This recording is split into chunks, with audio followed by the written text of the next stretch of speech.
Hey everybody, welcome to Chris Anderson Comics. I am here with a very special guest today, Dave Gordon. How you doing, man? Good, Chris. How are you? I'm doing really good. I'm really excited to talk about your new book that you just crowdfunded, and it is now out in the wild. And it's a super unique book, Being Gordy, a situation comedy. And you even, before we kind of get into what it's kind of all about or the journey that you took, I want to show off this package that you kind of sent with it, that will give people kind of an idea of where it what it is. So Mhm.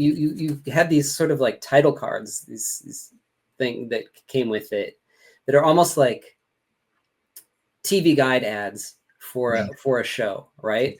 Yep.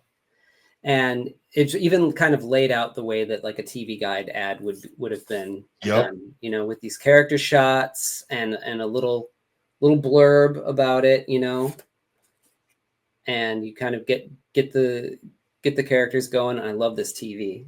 That's great. Thank you. Um, and so basically, what was the journey to get to what we now hold in our hands? It's been a long road. Yeah. The first, well, for 15 or 20 years, the whole goal was this property in some way, shape, or form as a syndicated comic strip. Right. So So that, you were a big syndicated comic fan growing up. yeah, yeah. Um, the art, the art. I saw comic strips as this wonderful art form, and I was, I, uh, Gary Trudeau and Brett Breathitt, Doonesbury and Bloom County, had a huge impact on me. Yeah. But I loved all the other, like the older school stuff. We were talking earlier, Terry and the Pirates, Milton Caniff, Steve Canyon, of course, and then things like Leonard Starr's work, all of it. Alex Raymond's Flash Gordon, uh, Harold, was it Hal Foster? Mm-hmm. Prince Not ju- Valiant. not just his Prince Valiant work, but before that, what he did on the original Tarzan strip. Yeah. I mean, if you look at the history of the comic strip as an art form, it's just so much beautiful work came out of that, and it's kind of sad that with the internet, the whole industry, just the newspaper industry, and with it, the art form of the comic strip is really dead. I mean, some people may hate me for saying that, but I feel that way because I was chasing that dangling carrot in front of me, and I mean, I got close twice with Uh-huh. two different syndicates. I didn't get the standard rejection letter, and suddenly I'm talking to editors, and we're going back and forth, and things are developing. And then for whatever reason, two different people with two different syndicates said at the same time that it's heartbreaking. It's not you, it's us. Uh-huh. This isn't going to move forward because you know everything's just kind of folding in on itself. We're really having a hard time launching anything new. Yeah. I mean, think Yeah. about the last really popular syndicated comic strip that was ever launched. We're talking Calvin and Hobbes, and that was at least 30 years ago. Oh yeah, yeah. You Yep. know, Mm-hmm. What's been since? You can name off some comic strip, and I'm like, okay, whatever. It's barely hitting that radar needle. Yeah, no, it's not getting seen by anybody. No, not many people have physical newspapers around anymore. And in order, Yeah. even when Far Side came back, it was a website that you had to then think to yourself, oh, I'm going to go to the Far Side website and look at the Far Side. Yeah. There's no place to go to look at it with ease anymore. So there was that argument, well, comic strips can be on the internet. Hmm. Show me successful proof of that. I've seen it, but Yeah. and nothing successful or memorable. No. Anyway, that's uh, for better or for worse, it's my opinion, and it's just that.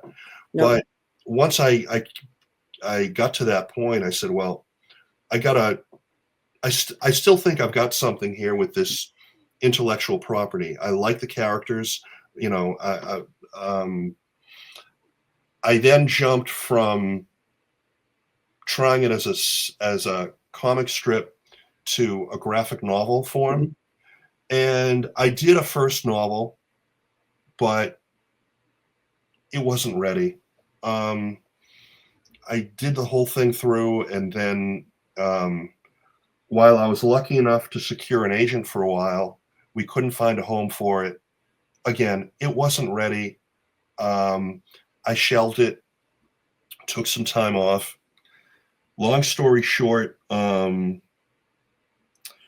just before COVID broke out, so we're talking like 2018, Okay. something like that. I was moving around in my studio here, and I had been adrift for a number of years. I just, I didn't, I'm not one to force a square peg through a round hole. Sure. So I just, left this for a while. And then one day I was thinking about it, and I always called it a situation comedy, but I never felt I really delivered on that. Uh-huh.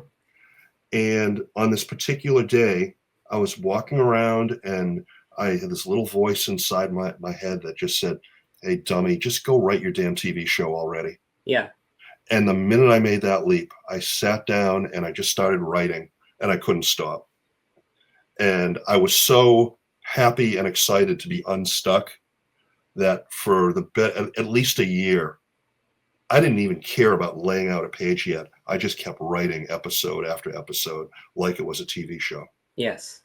And then 2 years ago, right at Christmas, I forced myself to stop writing. And my goal over that like dead Christmas break between Christmas and the new year, I sat down and laid out the first issue. That was the goal. And then from there, it's been just, that every day, that bullet list of things to, penciling, inking, lettering, all of it. Yes. The grind. The Yeah. grind. I've been in the grind for 2 full years to Yeah. bring this forward. Yeah. That's an amazing feat. I think that you hit on something that that's really important for the creative process that a lot of people don't talk about. And you said trying to fit that square peg into the round hole and forcing the project to come to fruition.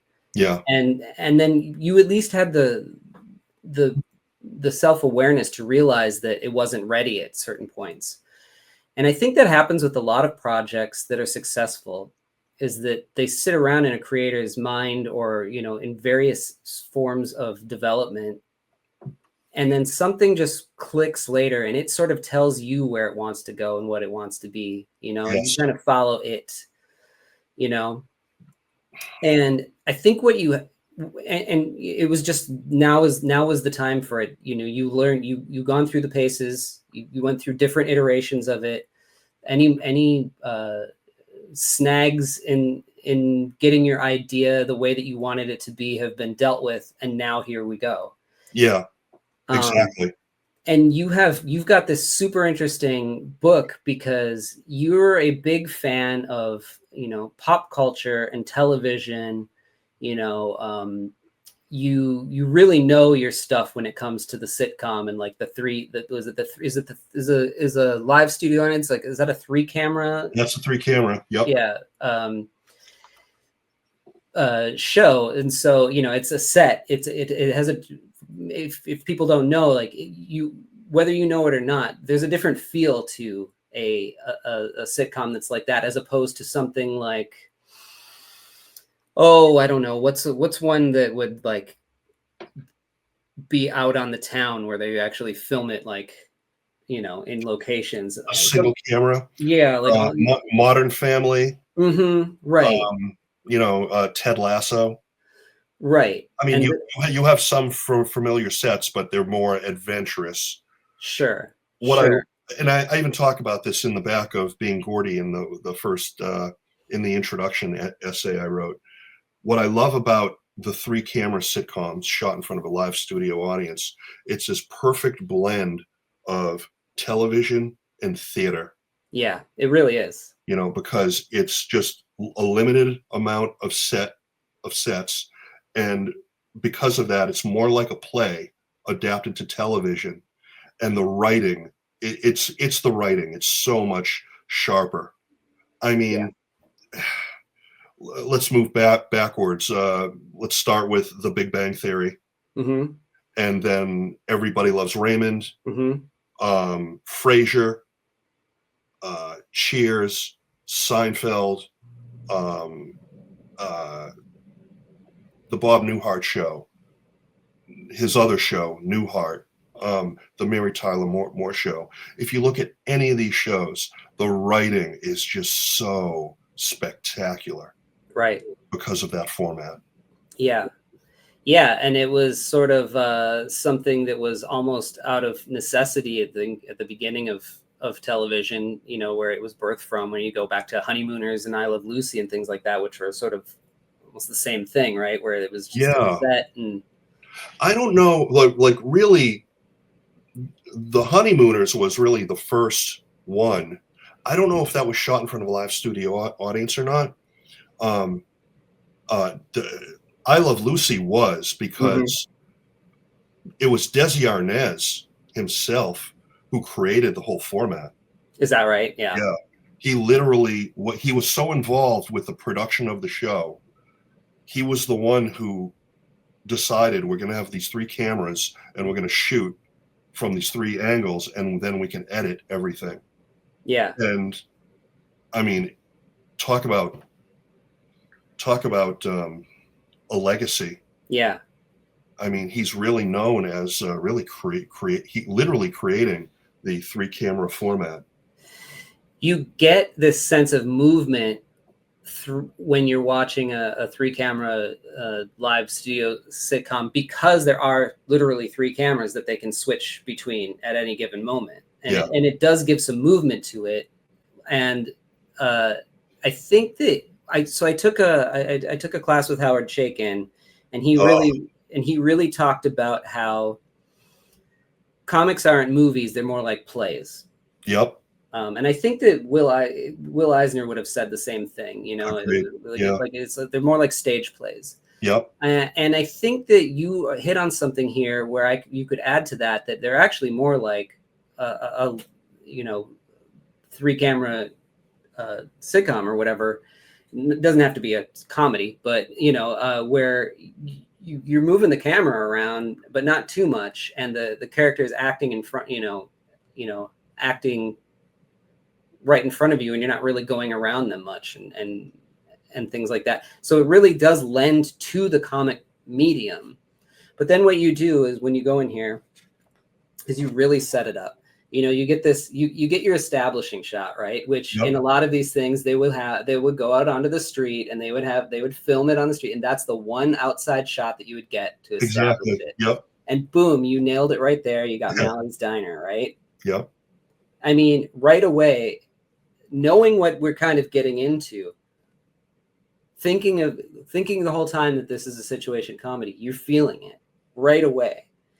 And then you've got, you have the beats as you go through this whole thing. So meeting friends for coffee. So it's sort of breaking it down into like chapters or episodes, basically, right? That was I basically stole that from Frasier. Okay. Frasier has those titles in between scenes, and I always loved that, so I just kind of took that as part of my own. And then we're introduced to the cast right away. Yeah. And so this isn't Gordy yet, but you're introduced to Max and Paige. And I love all these little things that you have going on. Like he's wearing an All in the Family shirt, and in the diner you've got the Dick Van Dyke Show, cast on the walls. And then you're able to do with the panels, sort of have these soft focus flashbacks, quote unquote, like they would do in a sitcom. Yep. You would have this fuzziness around it when you do a flashback, and then here you're able to just wiggle the panel and get that same effect. So it was like the two were meant to be mashed and presented this way. I love it. Thank you. And I love how Max is always wearing old sitcom shirts too, because he's got the Odd Couple on. Yeah, he's got this certain jam, Yeah. And so the pacing of it just really feels like you're using all of these moves that people that sitcoms that we all know and love, and they're in our DNA. Who hasn't fallen in love with a sitcom and watched it all the way through, whether it be Friends or Frasier or Seinfeld or whatever it may be, Yeah. So we know these moves. And then we get introduced to Gordy. Now, how autobiographical is this? Oh, it's not at all. Not at all. Not so at all. It's just you're just using sort of a likeness of yourself and putting yourself in with these characters. So there is no Paige and there is no Max. There is no Paige. Paige is a amalgam or morph of like a dozen different friends over the years. Max is actually based on a close friend of mine, my buddy Mark. But there's no reality. There was reality to the Max character and the Gordy character 25 years ago, 30 years ago, when I was still when I was really aiming at a comic strip. At that point, the comic strip was my outlook was it's a think piece. It's sort of based on reality in that it's influence. It was a comic strip based on my daily life at that point. Right. So I'm bitching about work. I'm bitching about relationships and dating and this and that. I was Gordy at that point. Sure. And Mark was the Max character, or vice versa, whatever. Sure. Over time, something wonderful happened. I outgrew Gordy. Yeah. I separate, at least mentally for me, I separated myself. You still might see some similarities here and there when I say something or whatnot, but I am not the character. I outgrew him, and I was able to just get really objective about things and just leave it all on the page. Yeah. And that's when I started really getting a little more daring writing wise, move away from, like I was saying before, talking about like dating and stuff. Who wants, as you get older, who wants to even hear about that? I'm kind of, exhausted of it. I've got other things, I've got more important things to do. Right. Priorities. And I just moved closer and closer to writing, fictitious stories that were entertaining me. Yeah. And then I've made that final leap of, just write your damn TV show. And the whole thing just completely changed. I bet if you talk to, say, like Phil Rosenthal, who created, Everybody Loves Raymond, or or Larry David and Jerry Seinfeld for Seinfeld, I think that they would probably be saying the exact same thing that you are right now, where these characters are bits and pieces of them in their lives. Yeah. But then as they run them through the paces, it becomes a totally different thing, Oh, yeah. Oh, yeah.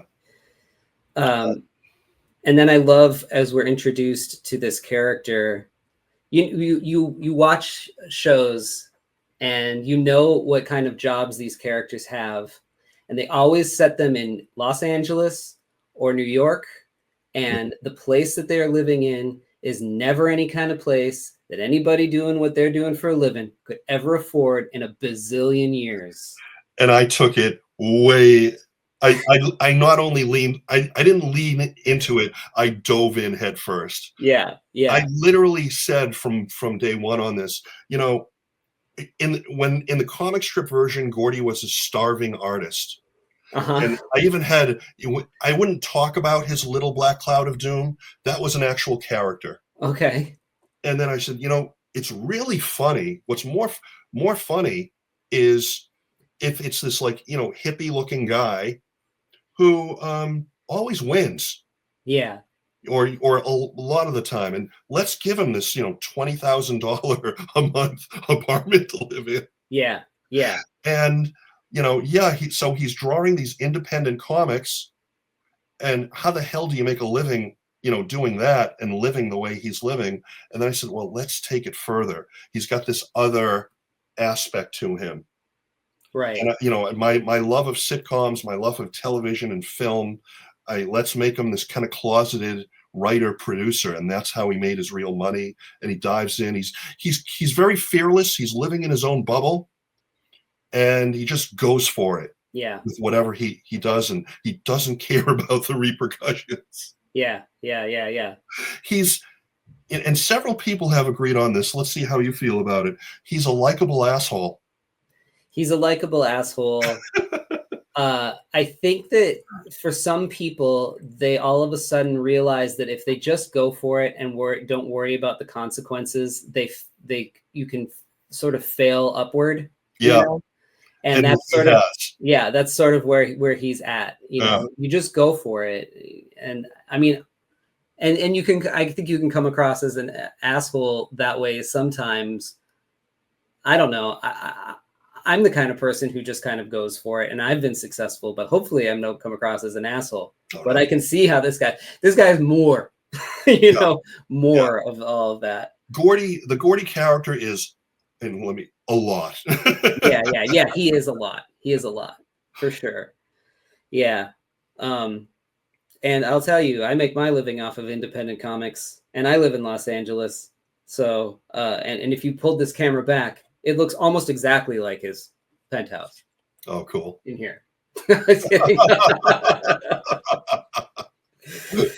Yeah, no, definitely a cartoonist could never have a place like this. No. But it's really great. I love all this sort of like pop culture things that you added to the wall, like 2000 Space Odyssey posters, and the Age of Innocence film poster, and just things all over the place that you just add as flavor as for set dressing. Yeah, I took all the things that I personally love and made that, you know, shine, Yeah. you know, to develop the character. And then you get into like there's a conversation here about how how is it even possible that he has a place like this, and you kind of go through and explain it, and it's ridiculous based off of his pitch for to Tom Hanks for Larry Crown sequels, and they're just stupid and ridiculous, and they made the movies and they made millions of dollars, and I just love that. And then the correspondence, this is all stuff that you would really see like in a sitcom, and as you're reading it, it feels like you are watching a sitcom. I think that's brilliant. Thank you so much. You have the cast, you have the method, and like I said, comics and a sitcom, they're sort of, you really start to see how one and the same they are, and if you never equated them before. And I made a decision early on. When I moved away from doing comic strips, Mm-hmm. when I did the graphic novel that I shelved, I really, moved the camera a lot and really tried to move away from everything I had developed or taught myself doing comic strips. And I found that was a mistake. And I went back to not being afraid, like this left-hand page here, of showing the characters, in the exact same poses in several panels, to just sell the gag.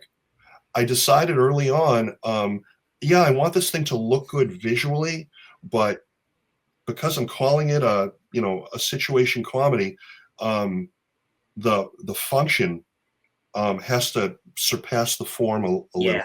Yep. The script is very important to me, and you know, in this case, less is more. Let's simplify things. I think that you're right. I think that function follows form, right?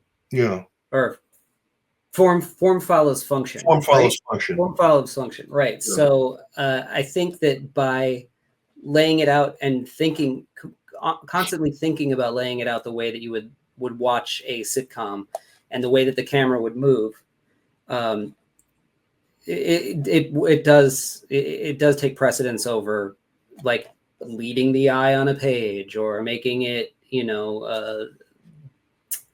uh, the composition of the page might not be the way that you would have done it if it was a standard comic, Yeah. you know, but that's okay because that's not what this isn't a standard comic. This is something else. This is something else. Yeah. Yeah. And when you are doing the panels like this where the timing gag, is happening and you're not moving the camera, it does feel more like a comic strip. The comic strip. Yeah. But this is where you give yourself the freedom, is when you get to things like this where it doesn't have to be like a comic strip. It can be a full page and you can do other things with it. Yeah. So not pigeonholing yourself as a comic strip and giving yourself a wider space to work with and tell the story. I think you're doing yourself a major service. Yeah. Because of what it is. Yeah. A situation comedy. You're not going to see a bird's eye view. Exactly. Or a worm's eye view. I'm not going to get crazy with the camera angles. It's usually just straight on. Yep. And that's on purpose. It's a decision I just made. Yeah. I think that's a really smart decision. And putting these the Leave It to Beaver box set and using the actual, photos of the Bob Newhart or of Newhart, right? That's Newhart. That's not the Bob Newhart show, right? That's Newhart. That's the Bob Newhart show. Oh, that's the Bob Newhart show. Oh, okay. Yeah. I get them confused sometimes. Sure. I think that adding those gives it this sort of almost like South Parky flair to it, where there's real pop culture things, alongside other stuff. And then when you go to these other chapters and you break it down, your pacing changes. And the way that you tell the story is this is Max's life. Boop, boop, boop, boop, boop, boop. This is his family. You've got these just different devices that you use to tell the story. So it's not the same all the way through it. Yeah, I definitely should try to shake it up here and there. Yeah. In my own way. It works really well. I could see this being a really great television show if you found the right actors to do it. I could also see it, because you're not moving the camera so much and because it would be a limited thing, that it would also be a great animated sitcom. I've heard that opinion too several times. Yeah. I mean, and I'm not just saying that because I'm looking at it as drawn. I think it's from a production point of view. I could see producers coming along and saying, "Oh, well, we could actually do this fairly inexpensively." You know what I mean? Yeah. Interesting. Because the whole point is to not be moving stuff around all the time. Exactly. And so are you, how are you drawing this? Are you drawing this on a tablet, or is it traditional or? Traditional. I'm old school. Yeah. I just love sitting at my drawing table, penciling and then inking. Then I put it on a flatbed scanner, make it digital. Then I add the lettering and the gray tones. Yeah. We're done.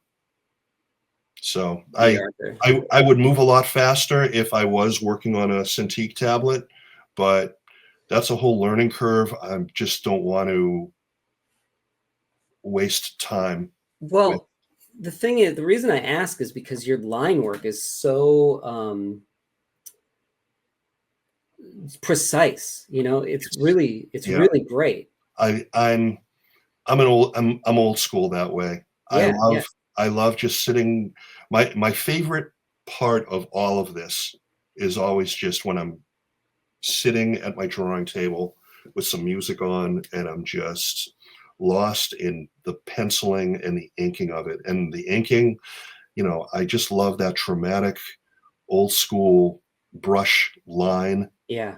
I mean, yeah, I could learn to replicate that using a Cintiq tablet, but I'm not getting any younger and I don't have the year to kill, with the learning curve of that device.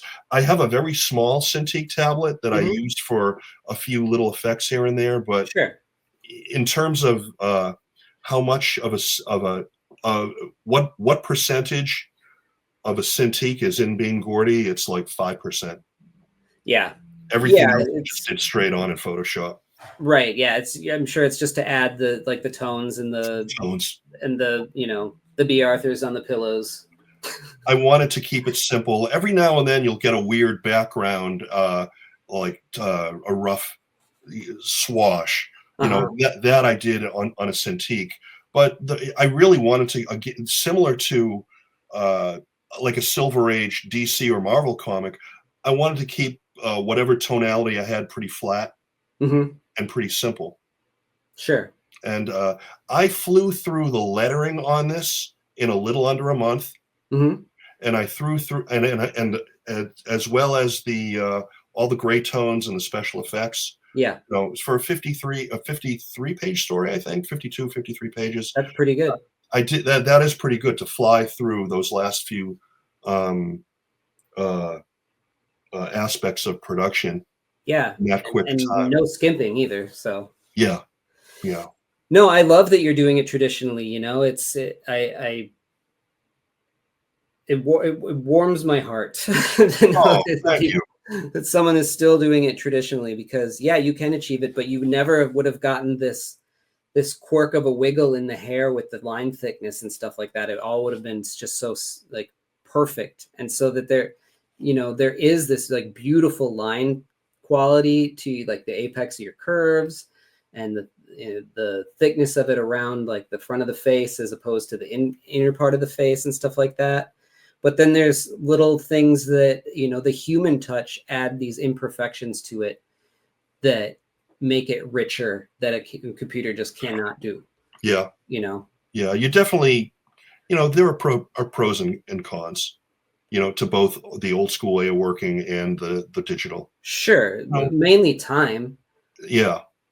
I but mean, look, would I probably double my production time if I went full on digital? Possibly, yeah, but again, it's just that learning curve. After a lifetime of trying to get this thing figured out, I was done with stutter steps. yeah, I'm working the way what I'm working. My way of working is what's comfortable for me and what's best to keep moving forward. yeah. I need to keep moving forward. I can't do stutter steps anymore. 100% understand and agree. Like the project needs to move on. Yeah. If there's a too much of a learning curve for anything, just do it the way you know how to do it. Very early on with this, one of the first things I did 2 years ago, I said, if it's a sitcom, for the hell of it, I'm gonna sit down and see if I can design 3 or 4 sets. Yeah. So Gordy's living room and a few other things. And I'm about 1 hour in and it's going terribly. Uh-huh. And I said, just with the one at that 1 hour, I said, I'm done here. A few things I can do, but this first project as a whole, it's going to take too long. It's just too much, and it's just not worth it. And I want to just get to what I feel is really important. Right. So I got Gordy's living room, the coffee shop that they always meet in. I never show I couldn't visualize. I couldn't find visual reference that I was really happy with to make me flesh out, the full on interior. I got the exterior as you saw on page 1. Mm-hmm. So, some things still need to be figured out, but you'll probably hear me talk always about stutter steps.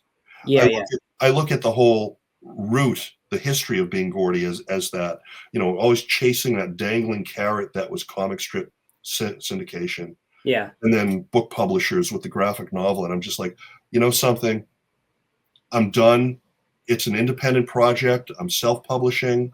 I'm just handling everything myself, for better or for worse. And the beautiful thing about it, though, is after 2 years of work, burning that candle on both ends, there it is. yeah, And for the first time in my life, I get to just do more. yeah, yeah, And nothing makes me happier than that realization. yeah, I've already started work on my second issue, and I've got so much written, in terms of episodes. yeah. I could kill hours telling you what season 1 is going to look like. That's fantastic, man. Thank you. So this is the pilot episode, Mm. basically, is what Yeah. you're kind of calling it. Yeah. The gist of the story is that his friend Paige's water heater is not working, so she kind of cons him into, well, she basically just like shows up and is like, I'm living here now. Yeah. And so in order to get her out, he like introduces her to his parents, who are a lot. Yeah. Right. And she gets her to move out, but then he kind of shows, how sweet he is by, having his handyman come over and fix the stuff for her, and kind of, takes care of her real quickly, which is great. And then you ended again on this like thing with this correspondence with Tom Hanks. Yeah.